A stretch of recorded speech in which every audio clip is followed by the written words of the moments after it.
deontological approach to ethics is a duty-based approach to ethics that also gives us a system of rules that we can follow and tests for ethical action. So this is going to be different in some ways from what we've seen before. Again, this is a rule-based ethic that's grounded in the value of the individual. It's grounded in rational autonomy and logical consistency. And so if we start with the value of the individual and the importance of rational autonomy, and then apply that in a logically consistent and rational way, we should be able to derive how to act in any given circumstance. And that is the approach of deontology according to Kant. We've talked about the foundation of ethics according to other philosophers.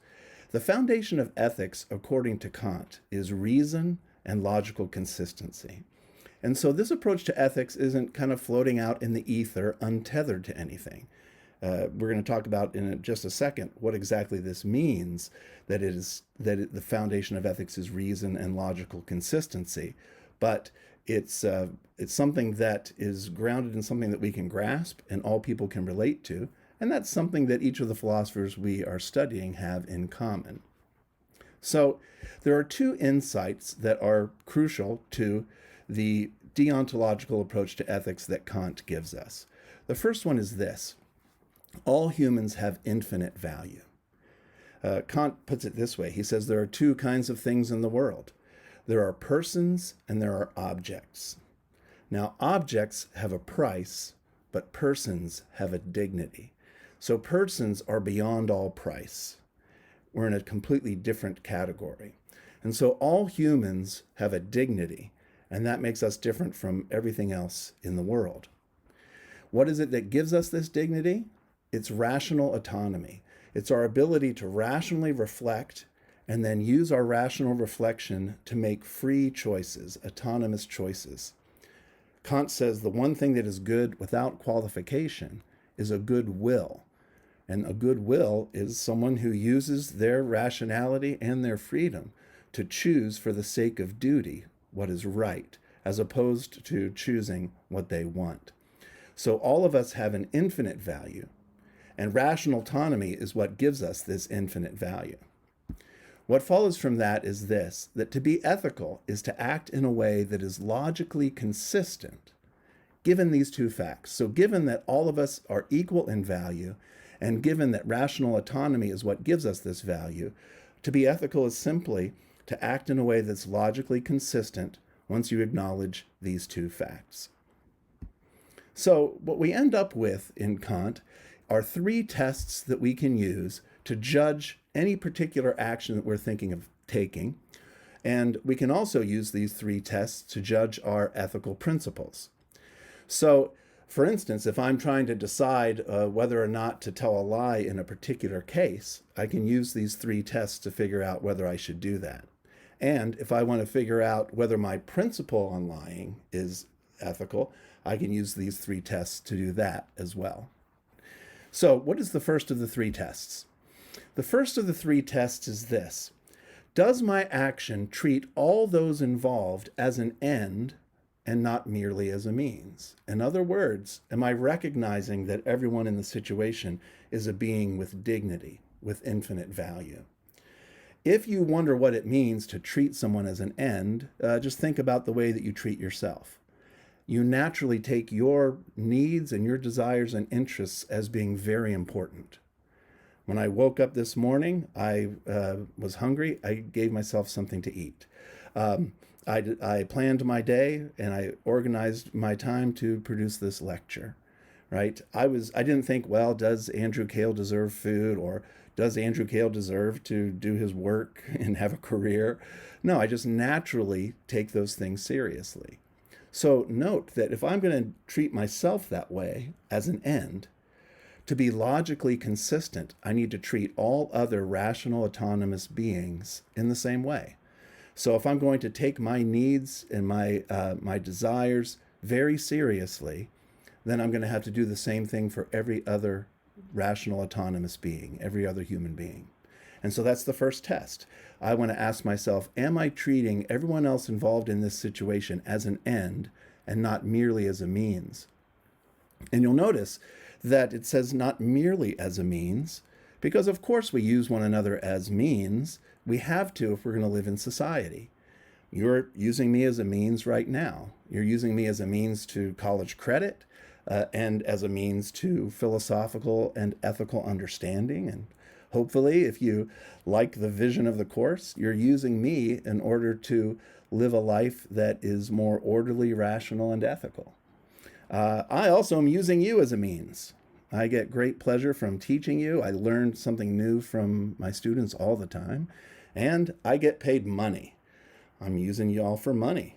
So I'm using you as a means, but not merely as a means. And so we can use one another as a means as long as at the same time we fully recognize the complete dignity and value of the other person. So if I were giving this lecture in the classroom and I fell on the ground and had a heart attack, and y'all were just like, oh, dang, I guess we're not going to learn anything else today, and you filed out of the room, then it would be clear that you are using me merely as a means to college credit and those other things. But of course, you wouldn't do that because you see me as a human being and you value me. So that's the first test of ethical action. Does my action treat all people impacted by the decision as an end and not merely as a means?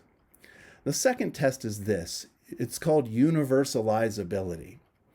And it's put this way: can I rationally will that all people in the world who are in the same circumstances as I'm in would do the same thing that I'm about to do? Some of you are older brothers or older sisters, and you've had a parent say, look, everything that you do, your little brother, your little sister is going to mimic. So only do things that you would want your little brother to do or your little sister. Kant is saying that for all of humanity. Only do those things that you would want all of humanity to do. So you are the lawgiver, or you are the older brother or sister, the older sibling to all of humanity. And so that's the test. So you ask yourself, imagine a world in which everybody who's in a similar circumstance is going to act in the way that I am going to act. And then I thought I turned off this phone. I apologize. I don't have time to re-record this, so there you go. Go away, phone. All right. So can I will that everybody would act this way? So I imagine a world in which everybody who's in my circumstance is making the decision that I'm about to make. And I ask, can I rationally will that to be done? Kant points out that sometimes we end up in a real contradiction when we try to universalize our actions. But sometimes it's just such a clearly horrible world that there's no way an objective, rational person could will that world. So those are the first two tests. Does my action treat everyone involved as an end and not merely as a means? And is my action universalizable? Can I rationally will that everybody in the world would act the way that I am intending to act? And finally, we have the test of reversibility. This is, can I reverse roles with everyone in the scenario and still rationally endorse the action that is to be done? This is very similar to the golden rule. Do unto others as you would want them to do unto you. Except it's not about what you would want. The idea is that I could change roles with everyone in the situation, and I could see clearly, objectively, that this is an action that I can rationally endorse, even if I wouldn't want the action to be done. So let me just give you an example here. Let's say that I've always been pro-death penalty, and I have always argued that if you kill someone, first-degree murder, you should be put to death. And then I'm on death row, and someone asks whether putting me to death is reversible. So they put themselves in my shoes, and if you're, from my perspective, I wouldn't want to die, let's say, but I would have to admit that it is fair and just for me to be put to death. So the action of putting me to death would be reversible in that case, right? Especially if I'm a person who has always held that people should be put to death for first-degree murder. So reversibility is, I put myself in the perspective of everybody in that situation and then ask, from their perspective, would I be able to rationally endorse the action? Even if I don't want it to be done, can I objectively see that it's a rational action and that it's objectively a duty? Okay, so those are the three tests of ethical actions. And I do want to say this. Kant didn't write these out as three tests. These three tests have been derived from three different versions that he has given. He's actually given more than that, of what he called the categorical imperative. The one main moral rule that should we follow that rule, we'll always be acting ethically. For example, universalizability comes from this version of the rule. Always act in such a way that you can at the same time will that the principle behind your action would be a universal law of nature. So that was his one of his versions of the categorical imperative, and we have shrunk it down into a nice test of ethical actions and ethical principles. Now, let me give you just a couple examples of how we do this. So, how do you apply these three tests? First of all, I want to mention this.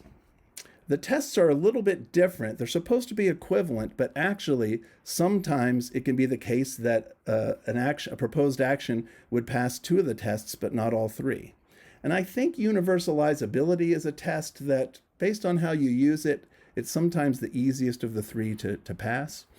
But in order for an action to be ethical, and this is crucial, it must pass all three tests. So it has to pass all three in order to be ethical. If it fails any of them, it's unethical. So let's think about lying as an example. And let's just talk generally about lying. Let's say that I just want to lie to somebody for my benefit because I don't want to get embarrassed.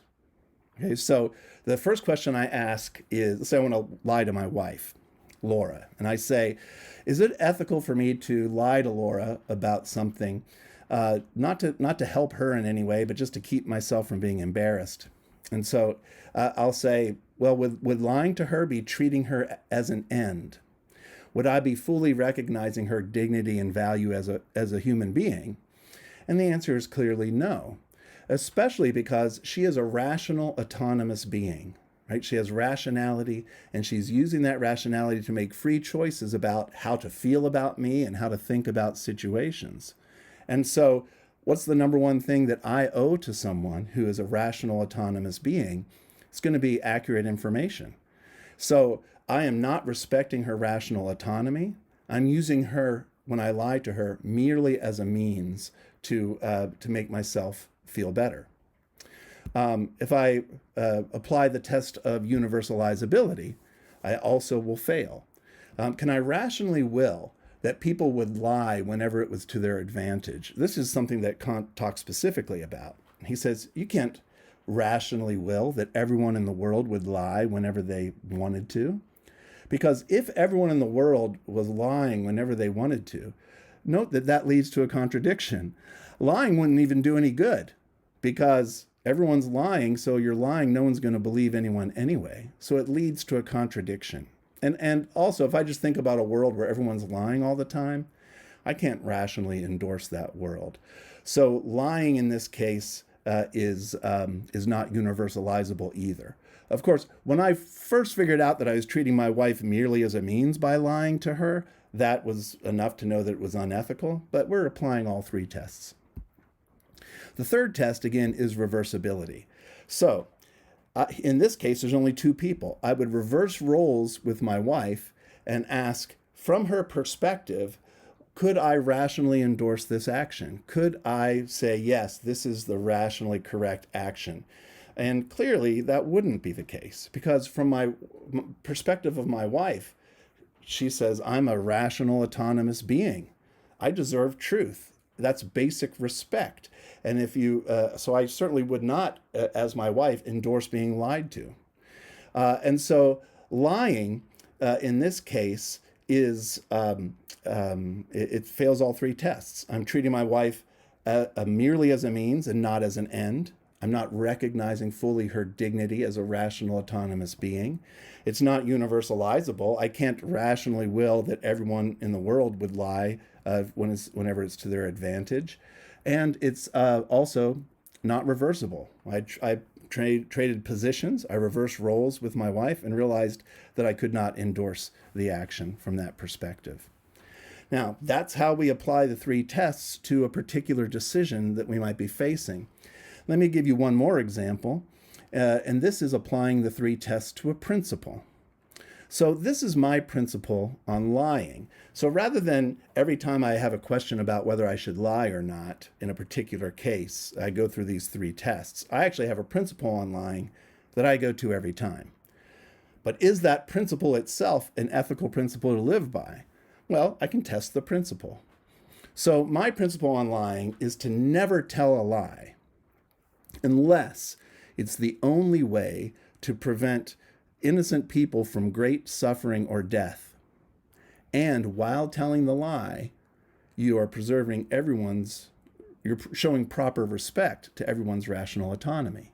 And then I have a game addendum. It's okay to lie in the context of a game that's a short-lived game where lying is a part of the game. Poker, or you're playing a sport and you fake a pass or something, that would be okay. So that's my principle on lying. And so if I want to test this principle, there's two parts that I'm going to test. First is the never tell a lie part. And then the second is the unless part, right? Now, when I am going through life never telling lies to people, that's clearly showing respect for people's rational autonomy. So the fact that I am going through life, for the most part, never telling lies is treating people as an end and not merely as a means. It certainly is universalizable, because a world in which everyone is telling the truth, with a couple exceptions like the ones I laid out, is going to be a world I can rationally endorse. And then I can put myself in the shoes of the people that I'm telling the truth to. They're all rational, autonomous beings, and from their perspective, they would say, yes, I should be told the truth, right? And then what about these exceptions? I say you could lie to save innocent people from great suffering or death. Well, the other thing that we know about human beings from Kant is that we have this intrinsic infinite value, that we have a dignity. So we should be saved from, innocent people should be saved from death and from great suffering. And so in those few cases, and these would be so rare, but in those few cases where I have to lie in order to save someone from great suffering or death, I'm treating them as an end, right? I'm taking their needs to be free from suffering and to be alive very seriously. Could I universalize lying? Not all the time. We know that doesn't work. But lying just in these rare cases when I'm saving innocent people from great suffering or death, and I'm showing appropriate respect for everyone's rational autonomy, yeah, that's a great world. A world where people would be telling the truth all the time, except for these rare occasions where they need to save people's lives. That's great. And is it reversible? Yes, I think that people who are lied to, perhaps to save their life, if we can imagine a scenario like that, or to save them from great suffering, if we assume that they have rational autonomy and they're objective, I reverse roles with them, they'd say, thank you for saving me from death, or thank you for saving me from the great suffering. And so that's an example of how you would apply these three tests to an ethical principle. And so you can apply them again to a specific decision, or you can apply them to a general principle. And that's how that works. So in conclusion, I want to say something about a deontologist, and that is that our deontologist is going to be concerned with the action that is intrinsically good. They are not going to be as concerned about consequences. So there are times, sometimes when you could really produce some good consequences by doing something that goes against your duty. But the focus of a deontologist is going to be on fulfilling one's duties. And how do we tell if something fulfills one's duties? We use those three tests of ethical action. So the deontologist is going to focus on the intrinsic nature of the action as opposed to its consequences. In general, lying is wrong. In general, you're going to be keeping your promises. In general, you're going to keep your vows, right? Even if it produces great suffering to do so. So your deontologist is going to be focused on the intrinsic nature of the action, as opposed to a utilitarian or in general consequentialists who are willing to justify certain actions if the results are good enough. So one way of putting this for our deontologist friends is this. Some things are just intrinsically wrong. They fail one of the three tests, so you just don't do them. Some things are intrinsically right. You gotta tell the truth. And so it's got to be done no matter what. And so this is the general kind of tenor of your deontological approach to ethics. And if you're someone who tends to stand on principles, it doesn't mean that deontology is your approach to ethics, but it's definitely an approach to ethics that is consistent with that. And then just the final thing I want to say is this. That said, duties sometimes conflict. And so you might have the duty to tell the truth and the duty to protect someone from suffering. Or you might have a promise that you made to one friend, but that friend is cheating on another friend, and you can't keep both promises. And so it can get complicated. When duties conflict, it is not always easy to treat everyone in the situation as an end and not merely as a means. When we get into a situation where we have to make a choice between which persons to treat fully as an end and which ones not to, because we have conflicting obligations, then we're going to have to think more deeply about this. And a lot of it is going to do with the nature of people's rational autonomy and their vulnerability, and sometimes some other broader issues. But that is a basic overview to Kant's approach to ethics. A lot of people like this because it's concrete. It's rooted in something concrete, logical consistency. It's rooted in the intuition that we all have, that all human beings have the same intrinsic value. And it's something that you can go to and have concrete questions to ask and get an answer. So a lot of people are drawn to deontology for that reason. So thank you for your time, and we will talk about some other ethical approaches later on.